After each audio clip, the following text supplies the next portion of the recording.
बच्चों, आज के इस हिंदी के वीडियो में सभी का स्वागत है।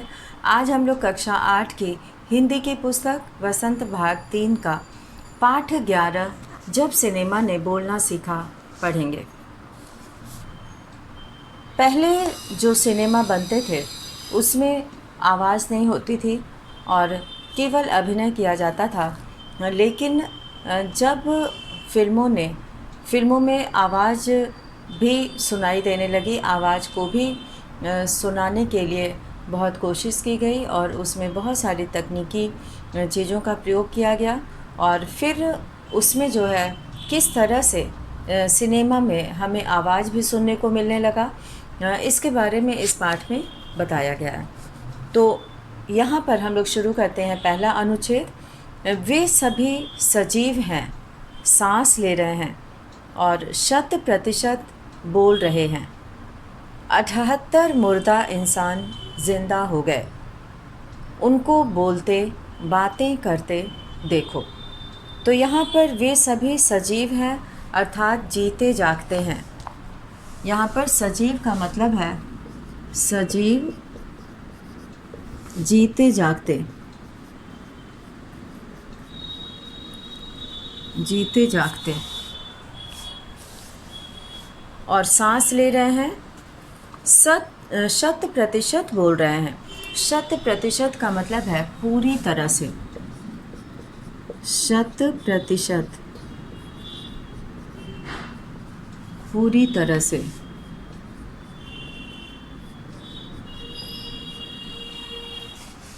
यहाँ पर उसमें लोग जो बिना आवाज़ की फिल्म देखा करते थे, उनको ये विश्वास ही नहीं होता था कि इसमें ये जो बोल रहे हैं, उसमें जितने भी पात्र हैं जो अपना अभिनय कर रहे हैं, वो जो बोल रहे हैं वो सच में वो ज़िंदा हैं, क्योंकि वो पर्दे पे दिखाई देते थे और ऐसा लगता था कि वो सजीव प्राणी नहीं है। तो इसीलिए यहाँ पर जब पहली बार प्रयोग हुआ तो उसमें जो है ये विज्ञापन यानी उसके बारे में लोगों को बताने के लिए कि ये बोलती फिल्म है, ये इसमें केवल अभिनय नहीं है, अभिनय के साथ साथ संवाद भी बोला गया है।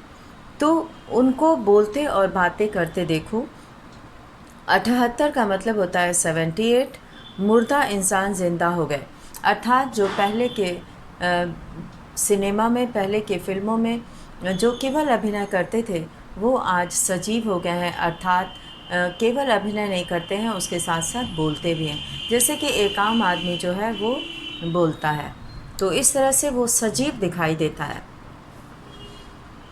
देश की पहली सवाक अर्थात बोलती फिल्म आलम आरा के पोस्टरों पर विज्ञापन की ये पंक्तियाँ लिखी हुई थीं। तो जब ये पहली फिल्म बनी, ऐतिहासिक फिल्म जो थी ये आलम आरा, ये जो है इसके पोस्टरों पर विज्ञापन की ये पंक्तियाँ लिखी हुई थी। और 14 मार्च 1931 की वह ऐतिहासिक तारीख भारतीय सिनेमा में बड़े बदलाव का दिन था।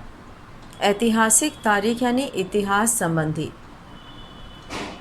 इतिहास, ऐतिहासिक तारीख,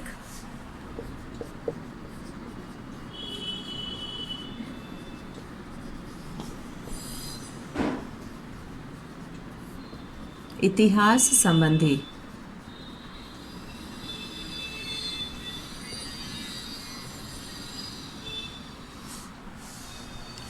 इतिहास संबंधी तारीख भारतीय सिनेमा में बड़े बदलाव का दिन था।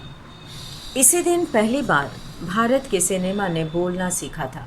कहने का तात्पर्य ये है कि फिल्मों में आवाज़ भी प्रयोग की जाने लगी, आवाज़ भी सुनाई देने लगी।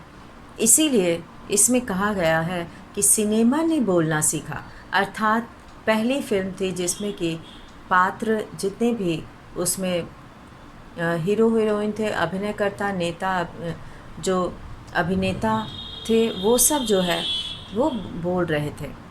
हालांकि वह दौर ऐसा था जब मूक सिनेमा लोकप्रियता के शिखर पर था। यहाँ पर वह दौर का मतलब है कि वह समय ऐसा था जब मूक सिनेमा लोकप्रियता के शिखर पर था। पहली बोलती फिल्म जिस साल प्रदर्शित हुई मतलब दिखाई गई, उसी साल कई मूक फिल्में भी विभिन्न भाषाओं में बनी। तो मूक मतलब कि गूंगा जो बोल न सके, मूक मतलब बिना बोलने वाली।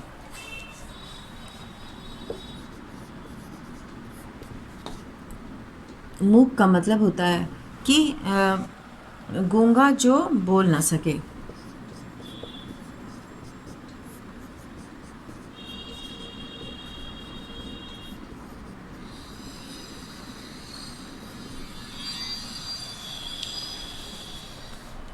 तो ऐसी मूक फिल्में थीं और विभिन्न भाषाओं में बनी। उसी समय जब ये बोलती फिल्म बनी आलम आरा, तो उसी समय बिना बोलने वाली मूक फिल्में, जिसको कि अवाक फिल्म भी कह सकते हैं। अवाक मतलब जिसमें कोई बोल ना रहा हो, केवल अभिनय हो रहा हो, तो ऐसी फिल्में बनी और दूसरी भाषाओं में। मगर बोलती फिल्मों का नया दौर शुरू हो गया था और आलम आरा के साथ ही बोलती फिल्मों का दौर भी शुरू हो गया था। पहली बोलती फिल्म आलम आरा बनाने वाले फिल्मकार थे अर्देशिर एम ईरानी। अर्देशिर ने 1929 में हॉलीवुड की एक बोलती फिल्म शो बोट देखी और उनके मन में बोलती फिल्म बनाने की इच्छा जगी। पारसी रंगमंच के एक लोकप्रिय नाटक को आधार बनाकर उन्होंने अपनी फिल्म की पटकथा बनाई। इस नाटक के कई गाने ज्यों के त्यों फिल्म में ले लिए गए। एक इंटरव्यू में अर्देशिर ने उस वक्त कहा था, हमारे पास कोई संवाद लेखक नहीं था। तो यहाँ पर पहली बोलती फिल्म आलम आरा के जो निर्माता थे, फिल्मकार थे, वो अर्देशिर एम ईरानी थे, उनका नाम था ये। और उन्होंने 1929 में हॉलीवुड की एक बोलती फिल्म शो बोट देखी। जब उन्होंने ये फिल्म देखी तो उनके मन में उन्हें ये इतना अच्छा लगा, बोलती हुई फिल्म थी वो, और उनको वो इतना प्रभावित की कि उनके मन में बोलती फिल्म बनाने की इच्छा जगी और पारसी रंगमंच के एक लोकप्रिय नाटक को आधार बनाकर उन्होंने अपनी फिल्म की पटकथा बनाई। पटकथा मतलब फिल्म की कहानी।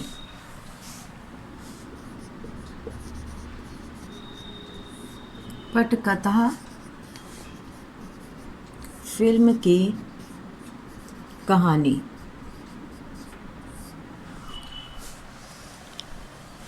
पटकथा बनाई और इस नाटक के कई गाने ज्यों के त्यों फिल्म में ले लिए गए, यानी कि जो गाने जैसे थे वैसे ही उसको ले लिए गए। और एक इंटरव्यू में अर्देशिर ने उस वक्त कहा था, क्योंकि ये पहली बोलती फिल्म बहुत ही चर्चित हुई थी और इसलिए उनसे इंटरव्यू जब लिया गया तो उन्होंने उस वक्त कहा था कि हमारे पास कोई संवाद लेखक, संवाद मतलब डायलॉग, जो बोलना है, उस फिल्म में काम करने वाले पात्रों को जो बोलना है, वो कोई संवाद लेखक नहीं था, गीतकार नहीं था। गीतकार गीत की रचना करने वाले, गीतकार मतलब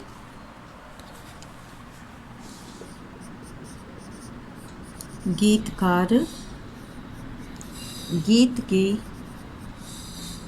रचना करने वाले।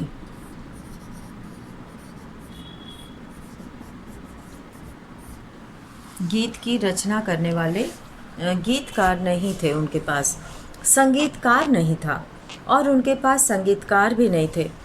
इन सब की शुरुआत होनी थी, यानी कि जब बोलती फिल्म बनने लगी तब उनको इन सब लोगों की आवश्यकता पड़ने लगी, उसकी ज़रूरत महसूस होने लगी, क्योंकि जब तक संवाद लिखा नहीं जाएगा तब तक उसे उस फिल्म में काम करने वाले लोग बोल नहीं पाएंगे।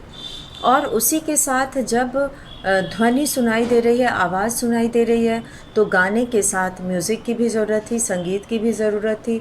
और इसीलिए उन्होंने इन सब की शुरुआत की और इसके लिए उन्हें अर्देशिर ने फिल्म के गानों के लिए स्वयं की धुनें चुनी और फिल्म के संगीत में महज तीन वाद्य।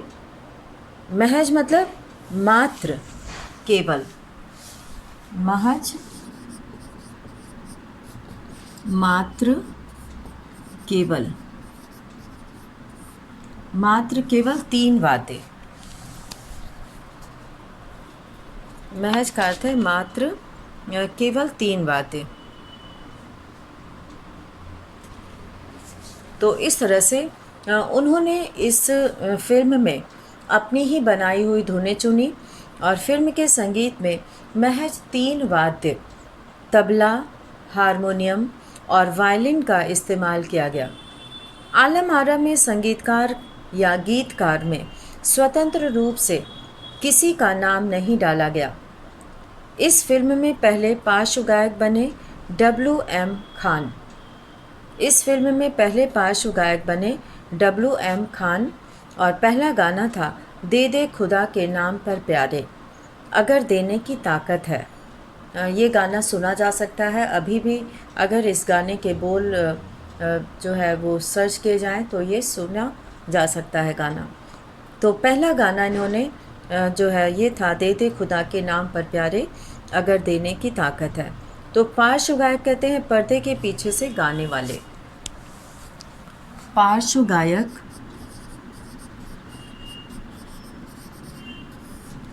पर्दे के पीछे से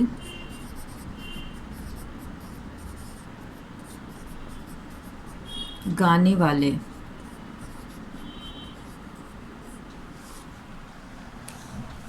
पार्श्व गायक। और अब जो है आलम आरा का संगीत उस समय डिस्क फॉर्म में रिकॉर्ड नहीं किया जा सका।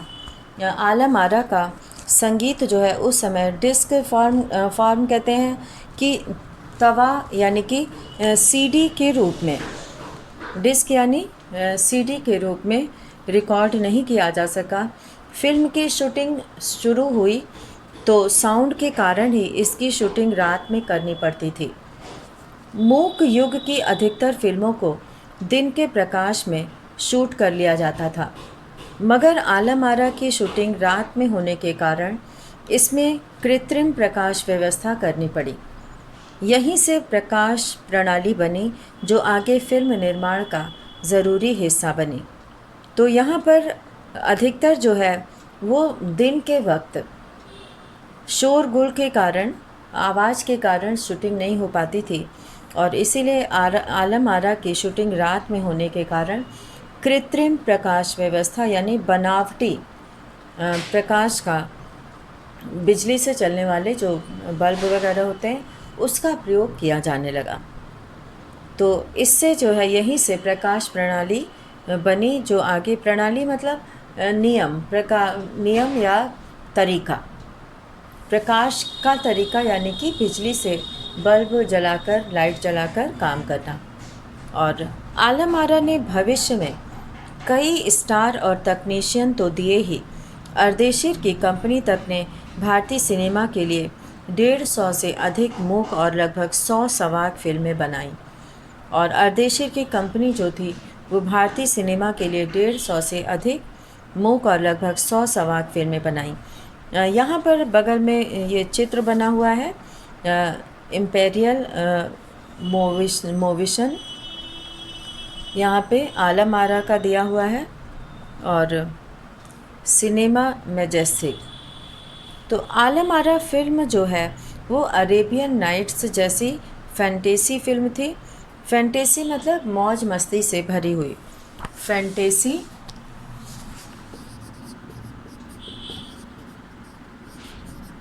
फैंटेसी का अर्थ है मौज मस्ती से भरी हुई।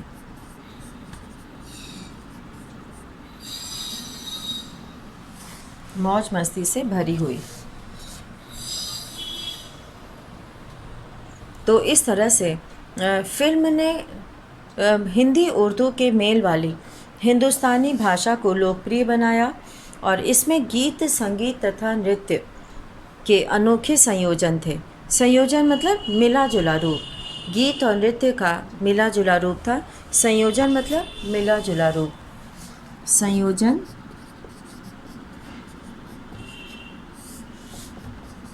मिला जुला रूप। तो इस तरह से इस फिल्म में हिंदुस्तानी भाषा को लोकप्रिय बनाया गया और इसमें गीत, संगीत तथा नृत्य के अनोखे संयोजन थे, मिला जुला रूप देखने को मिलता था।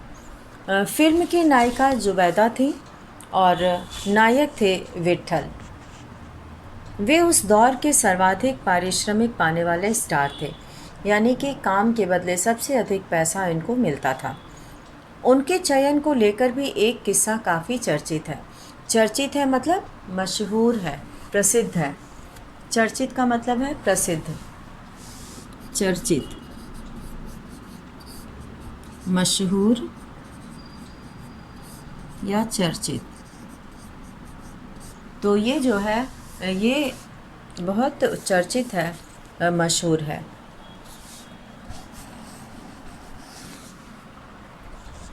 विट्ठल को उर्दू बोलने में मुश्किलें आती थीं। पहले उनका बतौर नायक चयन किया गया, मगर इसी कमी के कारण उन्हें हटाकर उनकी जगह महबूब को नायक बना दिया गया था। विट्ठल नाराज़ हो गए और अपना हक पाने के लिए उन्होंने मुकदमा कर दिया। तो इतने प्रसिद्ध और इतने कामयाब अभिनेता को केवल इसलिए जो है हटा दिया गया, इस फिल्म में नहीं लिया गया, क्योंकि उन्हें उर्दू का कम ज्ञान था और इसी कमी के कारण उनको जो है उनकी जगह पे महबूब को नायक बना दिया गया। और इस प्रकार विट्ठल नाराज़ हो गए और अपना हक पाने के लिए उन्होंने मुकदमा कर दिया। उस दौर में उनका मुकदमा मोहम्मद अली जिन्ना ने लड़ा, जो तब के मशहूर वकील हुआ करते थे। विट्ठल मुकदमा जीते और भारत की पहली बोलती फिल्म के नायक बने। उनकी कामयाबी आगे भी जारी रही। मराठी और हिंदी फिल्मों में वे लंबे समय तक नायक और स्टंट मैन के रूप में सक्रिय रहे। स्टंट मैन कहते हैं करतब दिखाने वाले, जो कठिन करतब दिखाते हैं और अपनी कला का प्रदर्शन करते हैं। तो इस रूप में वो बहुत ही सक्रिय रहे, यानी काम करते रहे। इसके अलावा आलम आरा में सोहराब मोदी, पृथ्वीराज कपूर, याकूब और जगदीश सेठी जैसे अभिनेता भी मौजूद रहे, आगे चलकर जो फिल्मोद्योग के प्रमुख स्तंभ बने। और पृथ्वीराज कपूर और याकूब और जगदीश सेठी, ये सब जो है बहुत ही मशहूर थे, बहुत ही प्रसिद्ध थे और इन्होंने फिल्म जगत के लिए बहुत ही अच्छा काम किया। और इस तरह से फिल्म उद्योग जो है वो बहुत आगे बढ़ने लगा। और यहाँ पर ऐसा इसलिए कहा गया है कि जो आगे चलकर फिल्मोद्योग के प्रमुख स्तंभ बने, अर्थात उन्होंने इसको बहुत मजबूती प्रदान की, बहुत कामयाबी प्रदान की और इनकी मेहनत के कारण ही ऐसा हुआ और इसीलिए इनको स्तंभ कहा गया है। स्तंभ मतलब होता है खंभा, पिलर, यानी कि जो इसको टिका कर रखे, मजबूत बना कर रखे। तो सिनेमा बनाने का जो उद्योग था, ये फिल्म इंडस्ट्री जो थी वो बहुत ही कामयाब होने लगी। और यह फिल्म 14 मार्च 1931 को मुंबई के मैजेस्टिक सिनेमा में प्रदर्शित हुई। अब यहाँ पर ये बताया जा रहा है कि ये फिल्म जो है वो कब प्रदर्शित हुई। तो ये जो है यह फिल्म 14 मार्च 1931 को मुंबई के मैजेस्टिक सिनेमा में प्रदर्शित हुई। फिल्म 8 सप्ताह चली, हाउसफुल चली और भीड़ इतनी उमड़ती थी कि पुलिस के लिए नियंत्रण करना मुश्किल हो जाया करता था। समीक्षकों ने इसे भड़कीली फैंटेसी फिल्म करार दिया था, मगर दर्शकों के लिए यह फिल्म एक अनोखा अनुभव था। और यह फिल्म 10,000 फुट लंबी थी और इसे 4 महीनों की कड़ी मेहनत से तैयार किया गया था। तो इस तरह से यह फिल्म जो है वो बहुत ही प्रसिद्ध हुई और लोगों ने इसे बहुत पसंद किया, क्योंकि ये एक तो पहली बोलती फिल्म थी और दूसरे जो है इसमें कलाकार भी बहुत अच्छे थे और इसके निर्माता जो थे उन्होंने बहुत मेहनत से संगीत, गीत और नृत्य सभी का इसमें प्रयोग किया था, तो जो लोगों के लिए बहुत ही नया था। और इसीलिए उसको देखने के लिए भीड़ उमड़ पड़ती थी। तो आज हम लोग इस पाठ का यहीं तक पढ़ेंगे और इसका शेष भाग जो है आगे का भाग हम लोग अगले वीडियो में करेंगे। तो इसी के साथ आज का ये वीडियो यहीं समाप्त करते हैं। धन्यवाद।